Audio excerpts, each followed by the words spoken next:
Everyone tells you that life should be fair, that good things happen to good people, and that if you just work hard and stay positive, everything will work out perfectly. They're lying to you. Life isn't fair. Good people suffer constantly. And positivity without preparation is just delusion. The people telling you these comfortable lies have never built anything significant, never overcome anything meaningful, and never become anything extraordinary. They want to keep you weak with their false hope, because strong people make weak people uncomfortable. The truth they don't want you to know is that your worst moments are actually your most valuable moments. Your deepest pain is your greatest teacher. And your hardest battles are building you into something they could never become. Right now, somewhere in this world, carbon is being crushed under unimaginable pressure. Tons and tons of weight pressing down. Heat beyond what most substances can survive. And what happens? The most beautiful, valuable, and indestructible substance known to man emerges. A diamond. That carbon didn't ask for the pressure. It didn't volunteer for the heat. But without that crushing weight, it would remain ordinary, common, forgettable carbon for the rest of its existence. You are that carbon. And life has been applying pressure. I want you to understand something that will change how you see every difficult moment you've ever faced. Pain is not punishment, it's preparation. Every single hardship you've endured, every sleepless night you've wrestled with problems, every moment you felt like giving up, was not life trying to destroy you. It was life trying to build you into something extraordinary. Most people spend their entire lives running from pressure. They avoid difficult conversations. They choose the easy path. They surround themselves with comfort and call it success. But I'm here to tell you that comfort is the enemy of greatness. Comfort will keep you ordinary. Comfort will make you weak.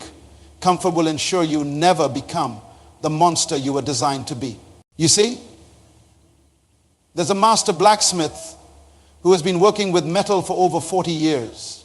When young apprentices come to learn from him, they always ask the same question. Why do you heat the metal until it glows red? Why do you hammer it so hard?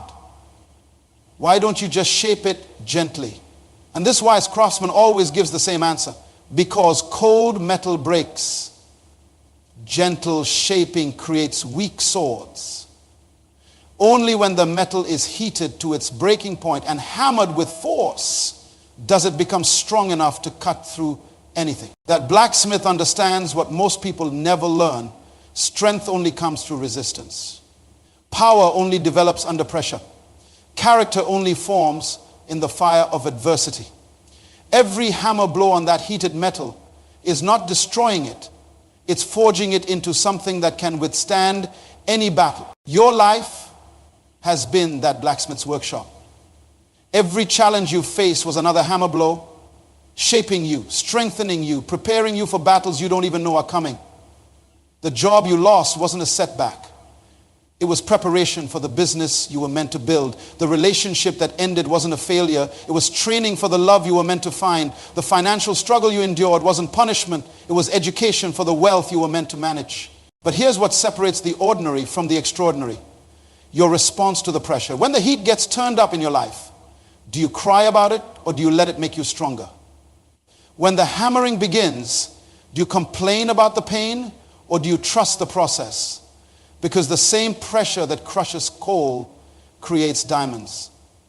The same heat that melts butter hardens steel. The same storm that destroys the unprepared empowers the ready. I've watched people go through identical circumstances and emerge completely different. Same pressure, same challenges, same opportunities, but totally different outcomes. Why? Because one person saw the pressure as persecution while the other saw it as preparation. One person cursed the process while the other trusted it. One person remained a victim while the other became a victim. The truth is, life doesn't happen to you, it happens for you. Every single circumstance you've encountered has been perfectly designed to build specific qualities in you that you're going to need for your destiny. The patience you developed waiting for your breakthrough, you're going to need that when you're leading others.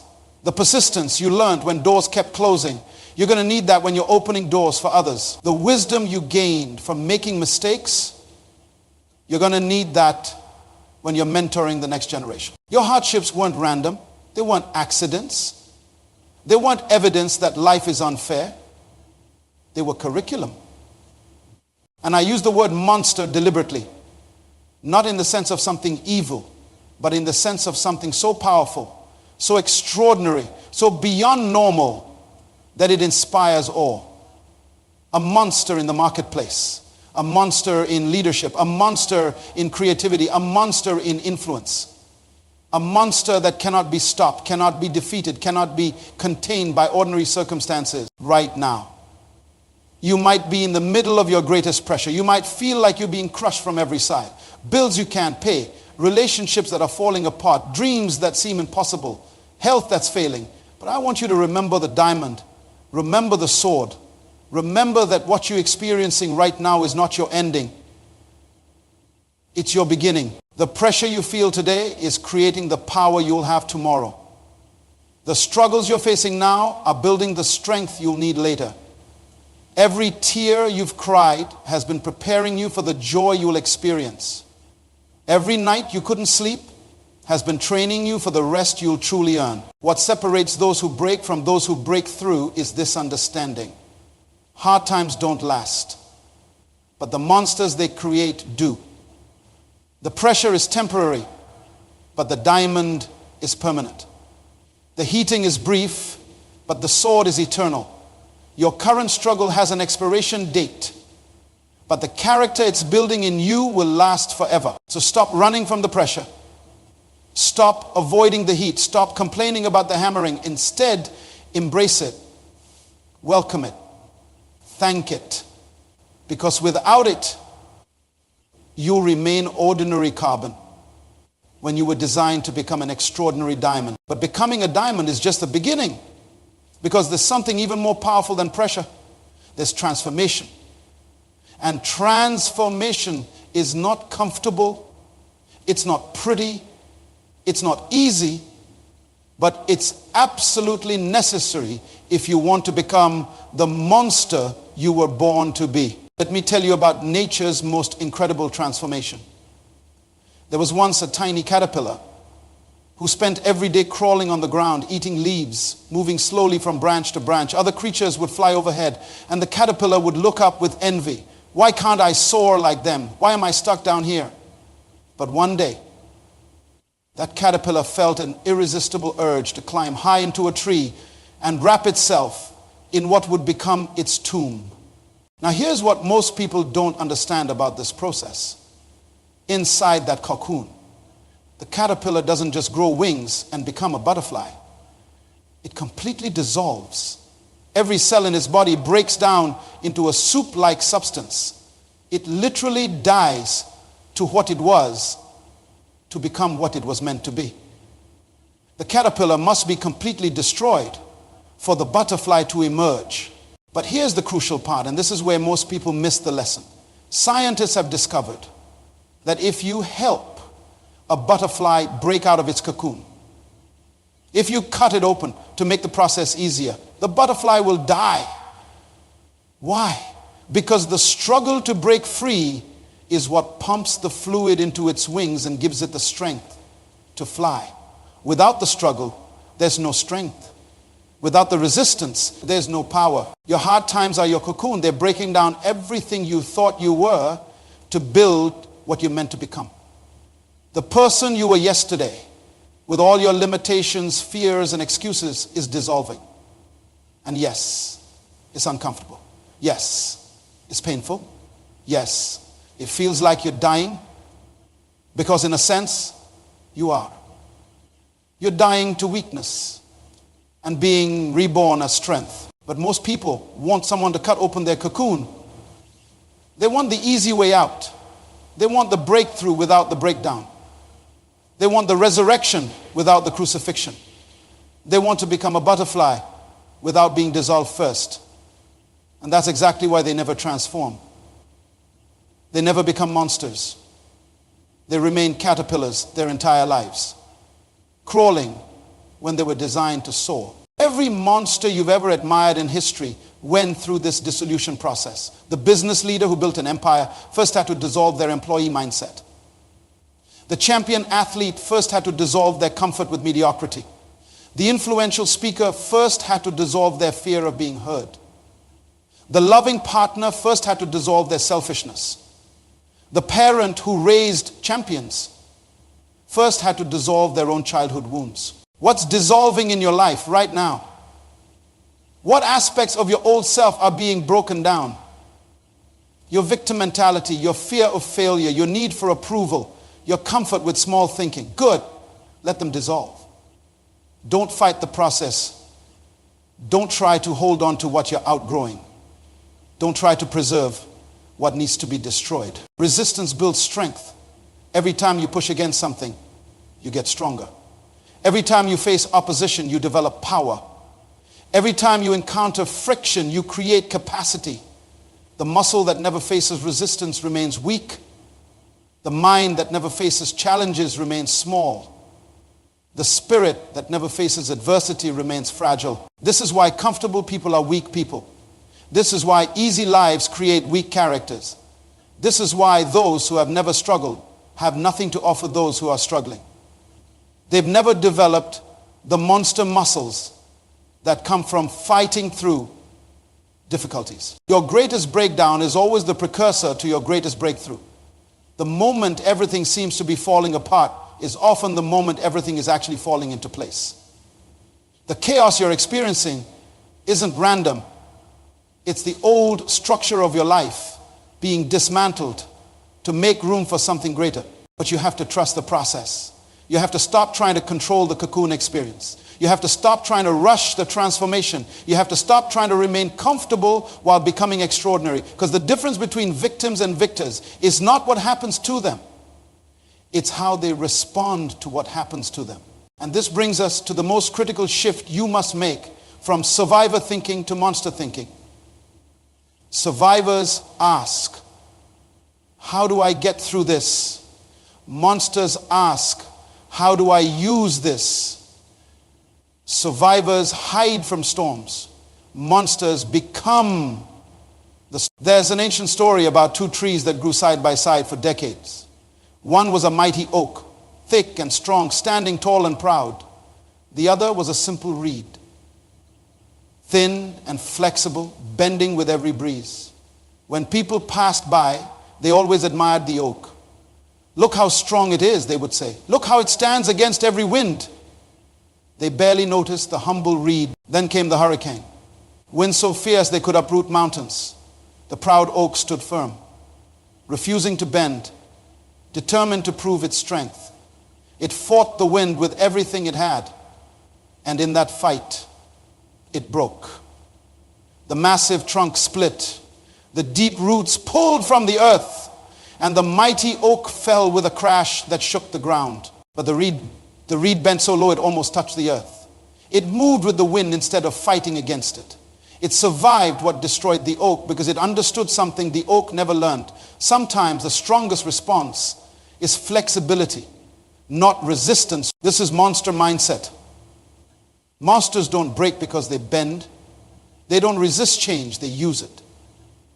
They don't fight the storm. They harness its power. They understand that every challenge is actually an opportunity wearing a disguise. When life hits you with financial pressure, Monster Mindset asks, what skill am I being forced to develop? When relationships fall apart, Monster Mindset asks, what weakness in me is being exposed so I can fix it? When health challenges arise, Monster Mindset asks, what priorities am I being forced to rearrange? When dreams get delayed, Monster Mindset asks, what preparation am I being given for when they come true? You see, monsters reframe everything. They take every problem and turn it into a training session. Every obstacle becomes a stepping stone. Every wound becomes wisdom. every setback becomes a setup for a comeback. They don't see themselves as victims of circumstances. They see themselves as students in the university of life. This is why monsters are dangerous to mediocrity. They take the same situations that defeat ordinary people and use them as fuel for extraordinary results. They take rejection and turn it into redirection. They take failure and turn it into education. They take criticism and turn it into correction. They take pain and turn it into power. But here's what you must understand. This mindset is a choice. Every single day, in every single situation, you choose whether to think like a survivor or a monster. You choose whether to see problems or possibilities. You choose whether to focus on what's happening to you. Most people wake up and immediately start counting their problems. Monsters wake up and start counting their opportunities. Most people see obstacles and start making excuses. Monsters see obstacles and start making plans. Most people face setbacks and start giving up. The monster mindset is built through daily practice. Every morning, you train your mind to see challenge as chance. Every evening, you review your day and find the lessons in your losses. Every time something goes wrong, you immediately ask, what's right about this? Every time you feel weak, you remember that weakness is just strength that hasn't been developed yet. Stop thinking like prey. Start thinking like a predator. Stop running from challenges. Start hunting them down. Stop surviving your circumstances. Start dominating them. Because survival mode keeps you small, but dominance mode makes you a monster. But here's what happens when you truly become a monster. Your transformation doesn't just change you, it changes everyone around you. Your pain becomes your platform. Your struggle becomes your strength. Your story becomes the bridge that others use to cross from their brokenness to their breakthrough. There was a woman named Maria who grew up in the poorest neighborhood in her city. Her father abandoned the family when she was 7. Her mother worked 3 jobs just to keep food on the table. Maria wore the same clothes to school for weeks, got teased mercilessly, and came home to an empty house most nights. She could have become bitter. She could have given up. She could have repeated the cycle of poverty and abandonment. But Maria made a different choice. She decided that her childhood pain would become her adult purpose. Every night she studied by candlelight because they couldn't afford electricity. Every morning she walked 5 miles to school because they couldn't afford transportation. Every weekend she worked odd jobs to help her mother pay rent. The hardship that could have destroyed her became the foundation that built her. 20 years later, Maria owns a network of schools in underserved communities. She has personally mentored over 1,000 young people who grew up just like she did. Her story of overcoming abandonment has given hope to thousands of single mothers. Her journey from poverty to prosperity has shown countless families that change is possible. The wounds that could have made her weak became the credentials that made her powerful. This is the multiplication effect. When you transform your pain into purpose, you don't just change your own life, you change the trajectory of everyone your life touches. Your breakthrough becomes their possibility. Your victory becomes their hope.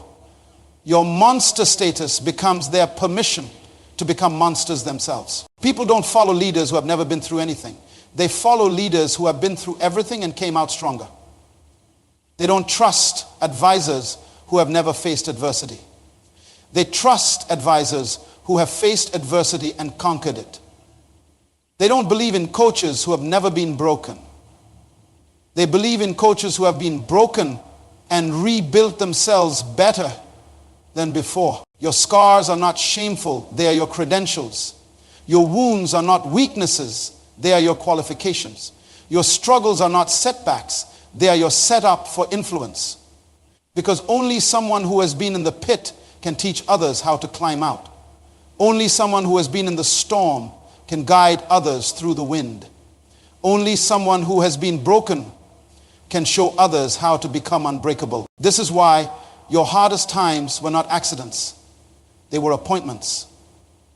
appointments to develop the character you would need to help others, appointments to gain the wisdom you would need to guide others, appointments to build the strength you would need to carry others.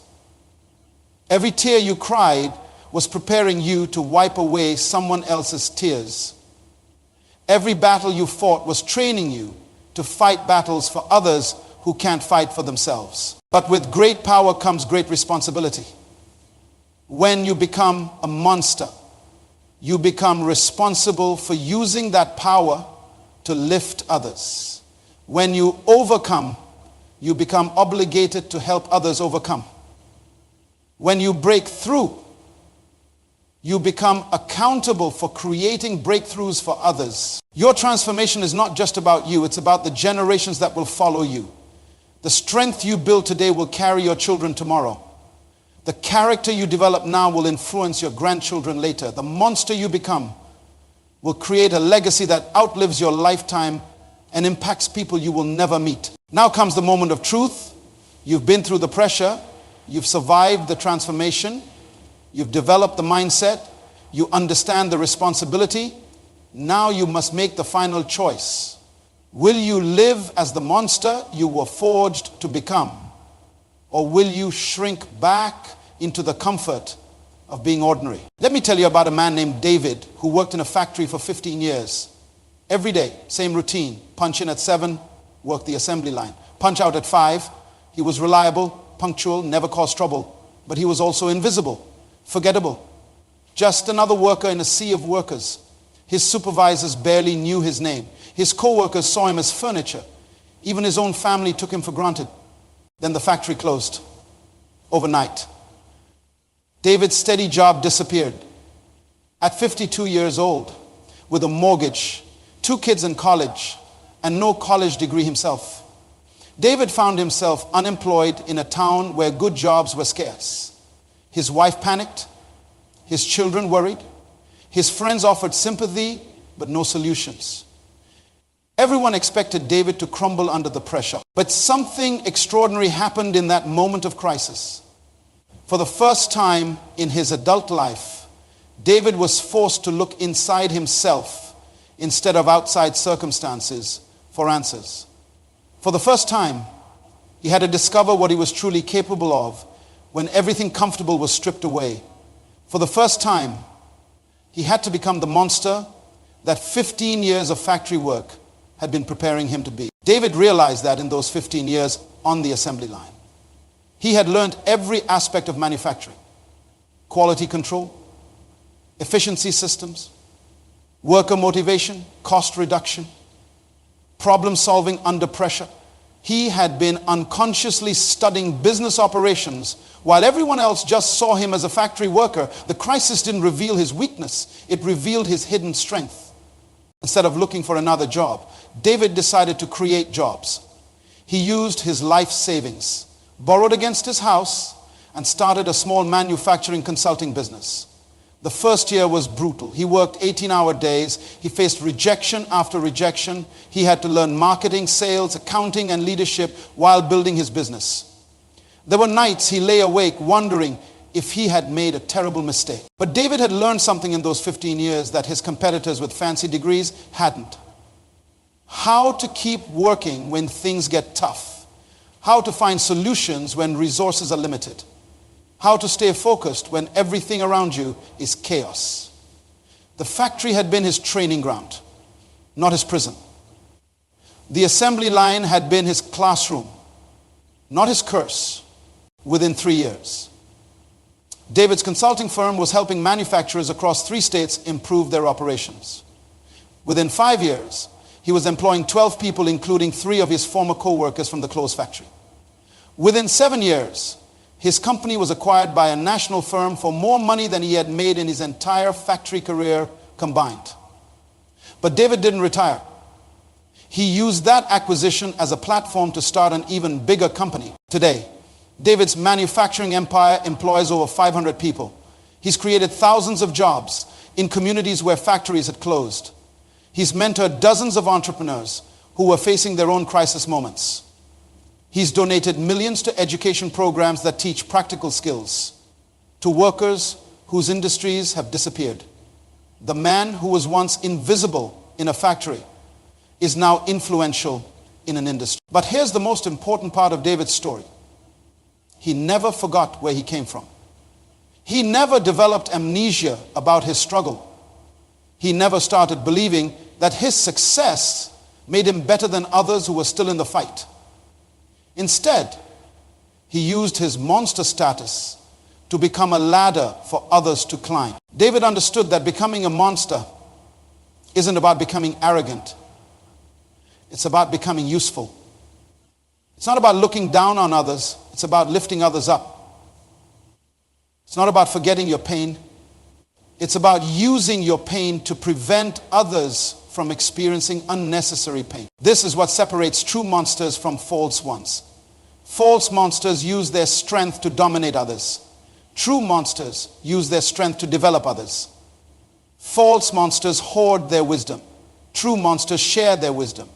False monsters build walls to keep others out. True monsters build bridges to bring others across. You have been through too much to waste it on small thinking. You have survived too much to settle for small living. You have overcome too much to accept small results. The hardships you've endured have earned you the right to think big, live big, and achieve big. But they've also given you the responsibility to help others do the same. Stop apologizing for your strength. Stop hiding your capabilities. Stop downplaying your potential. Stop making yourself small to make others comfortable. The world doesn't need another person who blends in.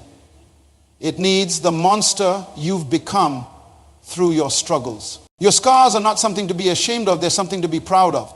They're proof that you've been in battles and survived. They're evidence that you've faced challenges and conquered them. They're credentials that qualify you to help others who are facing. Those were not random, they were strategic. They were designed to build specific qualities in you that the world desperately needs. The patience you developed through waiting is needed by someone who's ready to give up. The persistence you learned through failure is needed by someone who's afraid to try. The wisdom you gain through mistakes is needed by someone who's making similar mistakes. But you must make a choice. You can continue to see yourself as someone who survived hardship. Or you can start seeing yourself as someone who was strengthened by hardship. You can continue to be a victim of your circumstances. Or you can become a victor through your circumstances. You can continue to be ordinary, or you can embrace the monster you've become. The world is waiting for you to stop hiding and start showing up. It's waiting for you to stop playing small and start playing big. It's waiting for you to stop surviving and start thriving. It's waiting for you to stop being the person you were and start being the monster you've become. Your hardest times didn't happen to break you, they happened to make you. They didn't come to destroy you, they came to develop you. They didn't arrive to end your story, they came to begin your real story. Because the most powerful chapters of your life are not behind you, they're ahead of you. So you are not the same person who entered those hard times. You are stronger, wiser, more capable, more resilient. You have been forged in the fire of adversity and emerged as something extraordinary. You have been transformed from ordinary carbon into an extraordinary diamond. You have been changed from a weak caterpillar into a powerful butterfly. You have been developed from a survivor into a monster. Now stop acting like you're still weak. Stop thinking like you're still limited.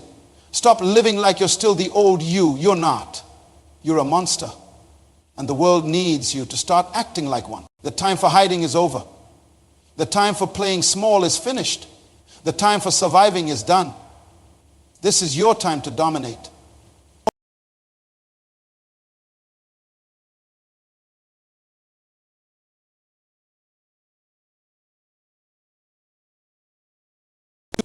And you, my friend, are living proof that the system works. Let me ask you something. Have you ever tried to fit into clothes that no longer serve your body? Maybe they were once your favorite outfit, something you wore with pride. But now they're tight in all the wrong places, outdated, uncomfortable. That's exactly what it's like when you try to carry the old version of yourself into the new season God is calling you into. It doesn't fit anymore. You're growing, but you're trying to shrink to match your past. And let me be clear, you can't enter your next season wearing yesterday's mindset. I've seen it again and again. People praying for God to elevate them while still holding on to the insecurities, habits, and fears that defined who they used to be. They want resurrection without crucifixion. They want promotion without preparation. But here's the truth. God doesn't call us to comfort. He calls us to transformation. And transformation will always require us to shed something. Sometimes it's the fear of failure. Sometimes it's the comfort of routine. Sometimes it's the people who keep reminding us of who we were instead of speaking life into who we're becoming. There was a time in my life when I was stuck, not because God wasn't moving, but because I refused to move with him. I kept showing up as the outdated version of myself, crippled by fear, paralyzed by perfectionism, chained by opinions. I was praying for new doors, but mentally living in old rooms. And that's where I found myself battling internally, knowing there was more, but too afraid to become more. But here's what I learned. God will never pour fresh oil into an old vessel. Something has to break. Something has to be released. Now the word of God says in Corinthians chapter 5 verse 17, therefore if anyone is in Christ, the new creation has come. The old has gone, the new is here. It doesn't say the old will go when you feel ready. It doesn't say the new will come when it's convenient. It declares boldly and firmly that the moment you are in Christ, the old is over. The old habits, the old mindset, the old pain, the old narrative. That means God sees you as new, even if you still feel familiar. And the journey of growth is choosing to walk in who God says you are, even when it's uncomfortable. The problem is too many of us are emotionally attached to the outdated version of ourselves. We find identity in the struggle we were supposed to outgrow. We wear labels God never gave us. And we defend patterns that destroy our potential. But here's the wake-up call. You can't heal in the same environment that hurt you. You can't soar while clutching the ground. And you cannot step into divine purpose if you keep negotiating with your past. Let me be honest with you. Outgrowing the old version of you is painful. It means waking up to hard truths. It means walking away from what is familiar. It means learning to live without applause. But it's necessary. Because the version of you that's called to impact nations, to lead in your generation, to glorify God boldly, cannot be built on the blueprint of fear, shame, or self-doubt. Eventually you have to look yourself in the mirror and say, I've stayed here long enough. Long enough in insecurity, long enough in procrastination, long enough in spiritual laziness, long enough in cycles that drain your joy. And then, with God's help, you force yourself to evolve. Not because you feel ready, but because He already made you new.